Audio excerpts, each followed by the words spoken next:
औरंगजेब यांच्या कबरीवरून काल नागपूर येथे दंगल घडलेली पाहायला मिळाली व यामध्ये 2 पोलीस हे जखमी झालेले आहेत आणि याच सोबत अनेक वाहनांची तोडफोड पण झालेली आहे. 2 गटामध्ये तुफान हाणेमारी झालेली पाहायला मिळालेली आहे. आता आपल्यासोबत ओबीसीचे नेते नवनाथ वाघमारे आहेत.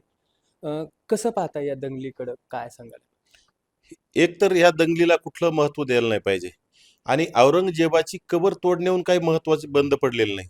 औरंगजेबाची कबर तोडण्यावरून जे राजकारण सुरू आहे, हे राजकारणच अतिशय चुकीचं आहे. कारण की औरंगजेब जरी व्हिलन असले, परंतु व्हिलन असल्याशिवाय हिरोला महत्त्व मिळत नाही. त्याप्रमाणे औरंगजेब आठवल्याच्या नंतर छत्रपती शिवाजी महाराज आपल्याला आठवले जातात.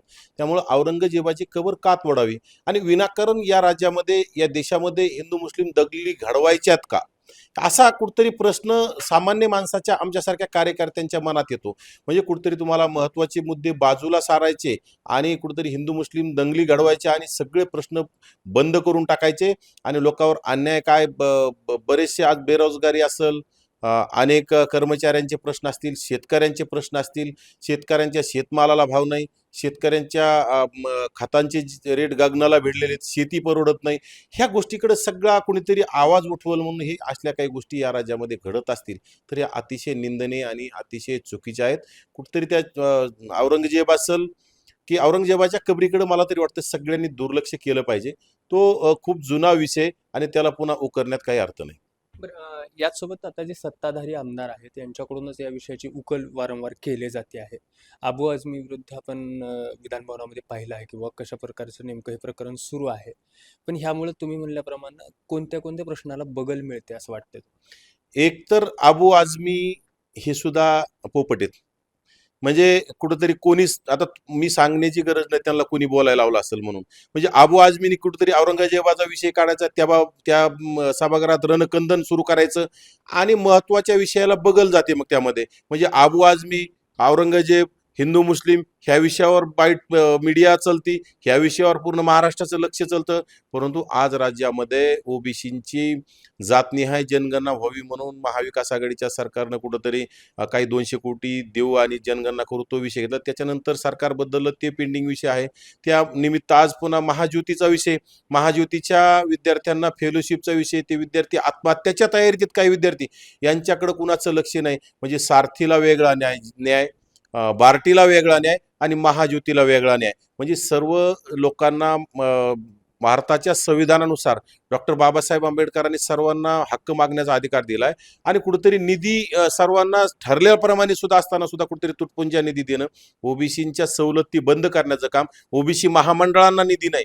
म्हणजे कुठेतरी एखादा समाज जर प्राबल्य मोठा असेल, एखाद्या समाजाची जर ताकद असेल आणि सरकारवर जर विठी सांगत असेल, सरकारवर जर दबाव पडत असेल, ज्याप्रमाणे मराठा समाजाची जर तुम्ही या राज्यामध्ये कुठेतरी त्यांनी आवाज उठवला आणि सरकार जेरीस आणायचं, सरकारला वेठीस धरायचं, मराठा समाजासाठी महामंडळाला भरघोस निधी, म्हणजे मराठा समाजाच्या बेरोजगार तरुणांना 25-25 लाख रुपये बिनव्याजी अण्णासाहेब पाटील विकास महामंडळाकडून मिळतात. परंतु आज ओबीसींच्या अनेक तरुणांच्या हाताला काम नाही. अनेक तरुणांना ओबीसीसाठी कुठेतरी व्यवसाय करायचे, त्यांना व्यवसायाला कर्ज नाही. ज्याप्रमाणे महात्मा फुले आर्थिक विकास महामंडळ असेल, वसंतराव नाईक महामंडळ असेल, असे अनेक महामंडळ, या महामंडळाला निधी नाही. अनेक दिवसापासून हे महामंडळ, खरं तर मी म्हणतो या तुम्हाला निधी द्यायचा नाही ना, तर तुम्ही हे महामंडळ बंद करून टाका. विनाकारण नावाला महामंडळ ठेवण्यात अर्थ नाही. तुम्हाला जर ओबीसीवर अन्याय करायचा ना, तर विनाकारण समोर येऊन ओबीसी आमचा डीएनए म्हणण्यात काय अर्थ नाही. तुम्ही ओबीसी आमचा डीएनए म्हणायचं आणि ओबीसीच्या पाठीत खंजीर खुपसणं हे आता त्यांनी बंद केलं पाहिजे. म्हणजे कुठेतरी पुतना मावशीचं प्रेम आम्हाला दाखवू नये. बरं. आता यासोबत दुसरा प्रश्न असा आहे की बीडचं प्रकरण आता तुम्ही पूर्ण पहिले ते आत्तापर्यंत पाहत आलेला आहात आणि बीडमध्ये वेगवेगळ्या घटना ह्या वारंवार घडत आहेत. काल एका मुलाला भर रस्त्यामध्ये पेट्रोल भरण्याच्या कारणावरून वाद झाला व मारहाण झालेली आहे. तर बीड आता नेमकं शांत होईल का नाही, काय वाटतं तिथं? एक तर बीडचा विषय असा आहे, बीड ज्याप्रमाणे अनेक लोक बीड बिहार झालंय म्हणतात, हे बिहार बीडचे सगळेच नेते हे गुंड आहेत. बीडमध्ये आपण चांगलं कुणाला म्हणू शकत नाही. कारण जे स्वतःला मशिहा म्हणून घेणारे, जे संतोष भैया देशमुखांना न्याय देण्यासाठी पुढं कुठेतरी लय दाता म्हणून समोर आलेले सुरेश धस, हेच कुठतरी म्हणजे अपहरण सारखे गुन्हे, लोकांच्या जमिनी बळकावणे, भ्रष्टाचारामध्ये बरबटलेले आहेत. आणि आत्ताच कुठतरी ते खोक्या नावाच्या व्यक्तीला समोर करून त्यांनी गेल्या अनेक वर्षापासून त्या भागामध्ये शिरूर कासार भागामध्ये शेकडो हरणं, शेकडो काळवीट, शेकडो मोरांची शिकार करून अगदी ते खोक्यांनी पकडायचं आणि सुरेश दासांच्या घरी ते मांस पोच करायचं. कारण सुरेश दासांना ते आवडायचं आणि त्यामुळे सुरेश दास असे म्हणजे बोलण्याची भाषा रगेल वागायचंय, असं करू तसं करू, धमक्या द्यायच्या. अनेक गोरगरीब लोकांवर तिथं अन्याय करण्याचं काम सुरेश दासांनी केलं. परंतु मुख्यमंत्र्यांनी सुरेश दासांसारख्या माणसाचा राजीनामा घेतला पाहिजे. यामध्ये जर तुम्हाला सर्वांना सारखा न्याय द्यायचा, ज्याप्रमाणे धनंजय मुंडेंचे सहकारी वाल्मिक कराड ज्यामध्ये गुंतले, धनंजय मुंडेचा राजीनामा घेतला, मग तुम्ही सुरेश दासांना वेगळा का न्याय देता? सुरेश दासांचा लाडका अतिशय सहकारी म्हणजे सुरेश दास त्याच्या वाढदिवसाला एक दिवस फोन लेट करतात तर स्वारी खोक्या, बिलेटेड म्हणजे आणि हॅपी बर्थडे, त्यानंतर कुठं सोऱ्या तो मग तू 99% नाही 100% मी तुझ्या पाठीशी आहे. म्हणजे तुम्ही कुठेतरी तुमचा जवळचा माणूस आहे आणि तुम्ही त्याच्यामध्ये सिद्ध झालंय, अनेक तुमच्या व्हिडिओमध्ये तुमच्यासोबत आहे आणि ते खोक्या तुमच्या जीवावर सगळं रणकंदन करत असताना ज्यामध्ये खोक्यात निमित्त मात्र आहे. माझं मत आहे खोक्यावर कारवाई होण्या अगोदर सुरेश दासावर कारवाई व्हायला पाहिजे होती.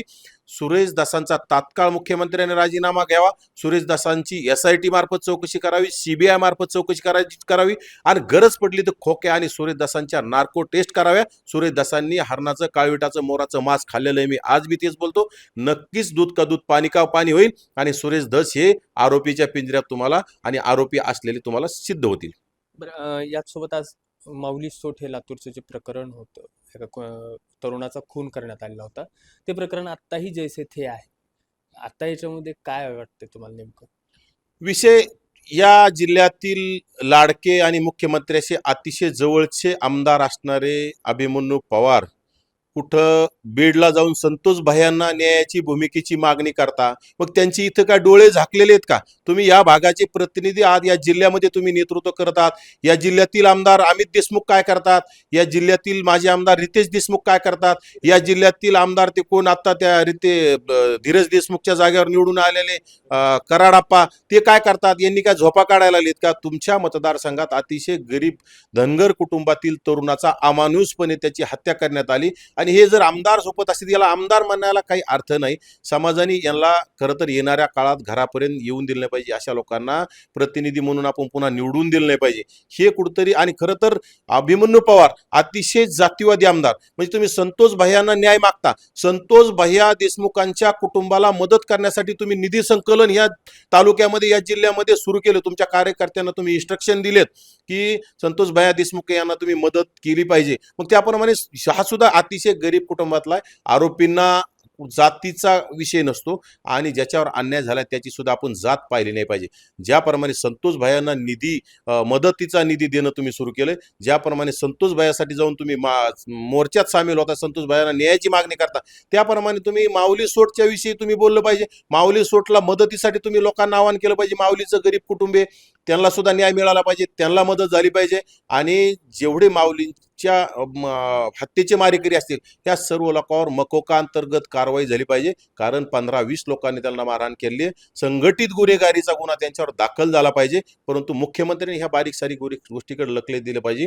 कारण त्यांचे लाडके आमदार सुरेश धस असेल, अभिमन्यू पवार जर हे डबल ढोलकी वाजून आणि जातीवाद करत असतील तर नक्कीच येणाऱ्या काळात हे मुख्यमंत्र्याला परवडणार नाही आणि सरकारला परवडणार नाही. येणाऱ्या काळात ओबीसी तुम्हाला तुमची जागा दाखवल्याशी स्वस्त बसणार नाही.